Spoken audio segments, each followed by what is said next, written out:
ছাত্র জনতার গণঅভ্যুত্থানে অর্জিত বিজয় রক্ষা করা, দেশ বিরোধী সকল ষড়যন্ত্র মোকাবেলা, দুর্নীতি, সন্ত্রাস, বৈষম্য ও ভোটাধিকার রক্ষার্থে এবং ফে ও পদ্ধতিতে জাতীয় নির্বাচনের দাবিতে পটুয়াখালীর দশমিনায় গণসমাবেশ অনুষ্ঠিত হয়েছে। হিন্দুগণ, বৌদ্ধগণ, অন্যান্য ধর্ম যারা আছে তারাও শান্তিতে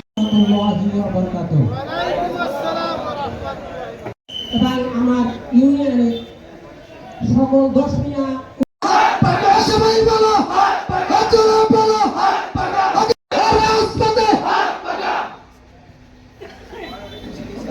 শান্তি।